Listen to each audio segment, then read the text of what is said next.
Hello dear students of class 8th। इस वीडियो में आई विल डिस्कस कि आफ्टर गेटिंग इंडिपेंडेंस, जो हमें आज़ादी मिली, we got independence after long struggle and sacrifices. बहुत से लोगों ने, जिसमें से कुछ ऐसे भी हैं जो गुमनाम रहे, अनसंग हीरोज़। तो बहुत से लोगों ने अपनी पूरी लाइफ जेलों में रह के बिता दी, या बहुत से लोगों ने ऐसी ऐसी जो हैं एट्रॉसिटीज़, या हम कह सकते हैं अत्याचार, बर्दाश्त किए, और बहुत से लोगों ने अपनी जान दे दी। लेकिन इतने लंबे टाइम तक स्ट्रगल चला, और उसके बाद जो सबसे पहला first and most significant milestone हम मानते हैं, तो वो माइलस्टोन है ड्राफ्टिंग ऑफ द कॉन्स्टिट्यूशन। तो जो कॉन्स्टिट्यूशन बनाया गया इंडिपेंडेंट इंडिया का, इसको माना जाता है विजनरी डॉक्यूमेंट, बिकॉज इसमें बहुत सारी ऐसी बातें हैं जो उस टाइम से काफ़ी आगे के टाइम के लिए भी थी, और इसको सोल ऑफ आवर डेमोक्रेसी कहा जाता है। पहला एग्जाम्पल हम कह सकते हैं, कॉन्स्टिट्यूशन हमें राइट देता है वोट देने का जो अधिकार है, जिसको हम यूनिवर्सल एडल्ट फ्रेंचाइज कहते हैं। तो ये दो चीज़ें देता है हर इंडियन सिटीज़न को।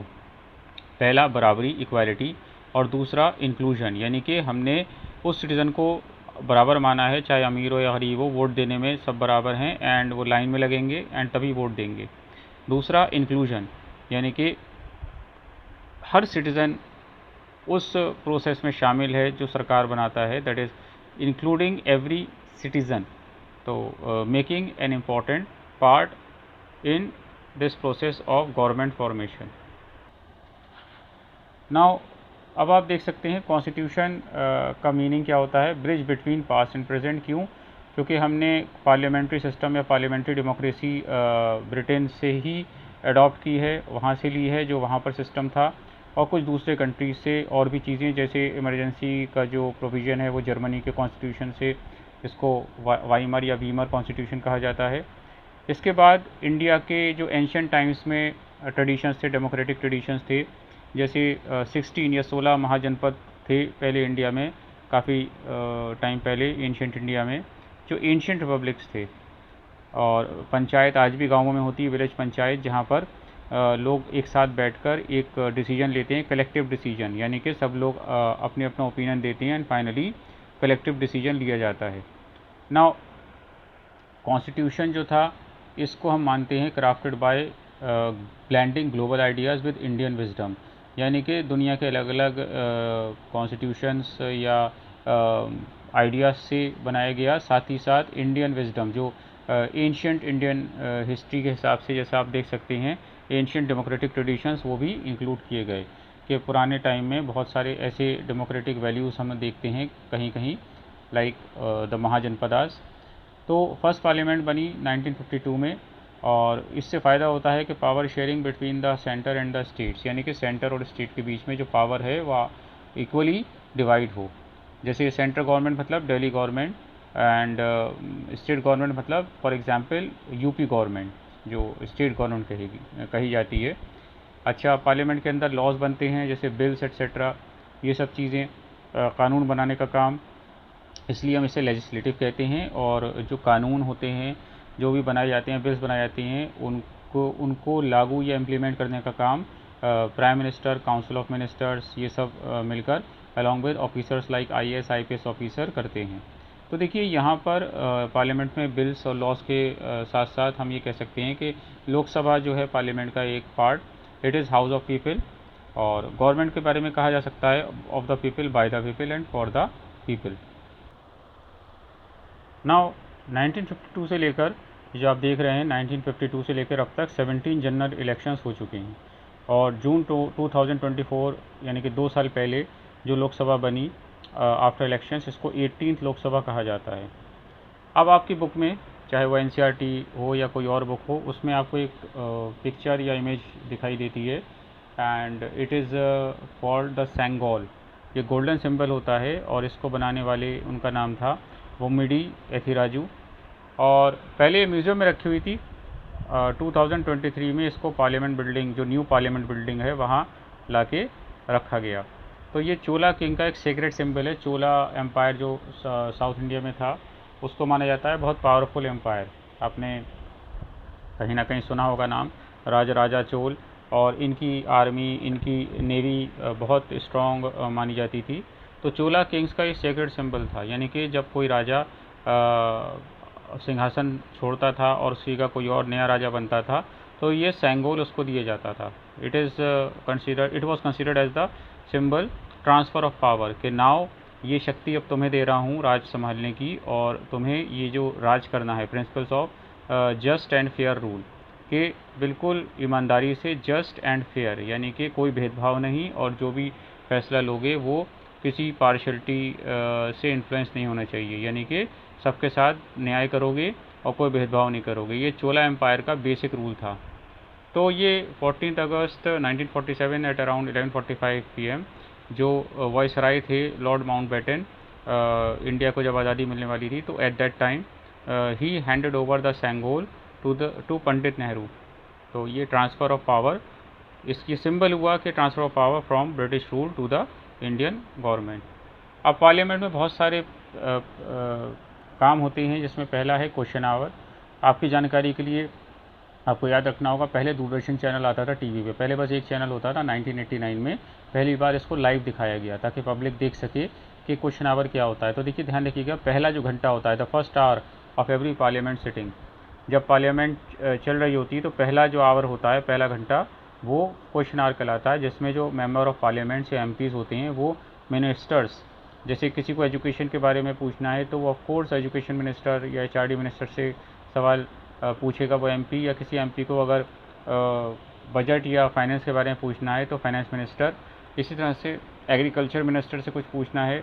तो ये क्वेश्चन आवर में ये काम होते हैं, MPs question ministers about government policies and actions.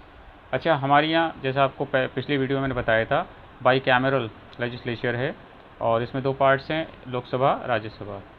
और इसका एक और फीचर है फेडरलिज्म, के पावर जो है डिवाइड है इस तरह से between central and state government, के दोनों एक दूसरे को चेक और बैलेंस कर सकती हैं, कि स्टेट गवर्नमेंट और सेंट्रल गवर्नमेंट न सिर्फ पावर की इक्वल शेयरिंग हो रही है, बट चेक एंड बैलेंस, यानी कि एक दूसरे पे नज़र भी रख सकती है कौन कितना काम कैसे क्या कर रहा है। ठीक है। इसके बाद ये राज्यसभा में आप देखिए, राज्यसभा को बोलते हैं काउंसिल ऑफ स्टेट्स, ये पार्लियामेंट का दूसरा पार्ट। और यहाँ पर इसको क्यों बनाया गया था, क्योंकि हर स्टेट से रिप्रेजेंटेटिव आते हैं राज्यसभा में, दैट स्टेट्स हैव ओपिनियन और वॉइस। ओके, ये ध्यान रखना होगा। सो राज्यसभा वॉज क्रिएटेड, तो हर स्टेट की अपनी एक तरह से हम कह सकते हैं ओपिनियन और वॉइस होना चाहिए, तो वहाँ से लोग यहाँ पर राज्यसभा में आते हैं। ठीक है, तो ऐसा ना हो कि सिर्फ लोकसभा में जो MPs हैं वही डिसाइड कर लें सारे rules and regulation, her state की भी अपना पार्टिसिपेशन इस तरह से होना चाहिए। तो फेडरल सिस्टम पावर, इसमें 3 पार्ट हैं, 3 गवर्नमेंट जो है, पहला सेंट्रल, ये central government, state government and then local governments. ठीक है। शेयरिंग ऑफ अथॉरिटी, तो यहाँ पर एक पॉइंट आता है sharing of authority, which is actually not concentrated, यानी कि जो राजकाज है या जो शासन है वो सिर्फ एक के पास नहीं है, it is going to balance because of the sharing of power और अथॉरिटी बिटवीन द 3 पार्ट्स।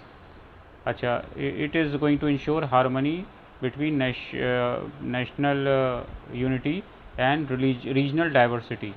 ध्यान रखिए, इसका क्या फ़ायदा है, जो राष्ट्रीय एकता यानी कि नेशनल यूनिटी है वो, और रीजनल डाइवर्सिटी, कि कोई ऐसी लड़ाई ना हो कि हम नॉर्थ के हैं कि साउथ के हैं, इस तरह से इसको इंश्योर करना इस सिस्टम का मेन काम है।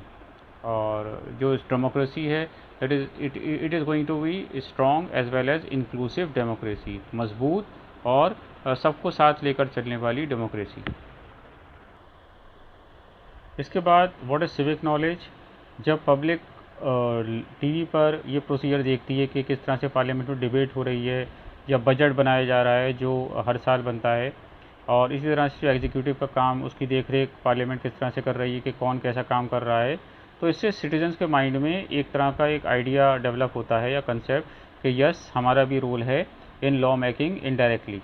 सो सिटीजन्स के अंदर ये सिविक नॉलेज आती है कि भाई वोट देने से what will happen, that parliament में MPs इस तरह से बिल्स बनाएंगे या लॉज बनाएंगे, इस तरह से डिबेट्स करेंगे, बजट और बाकी सब काम तो it is an indirect participation in the democratic process.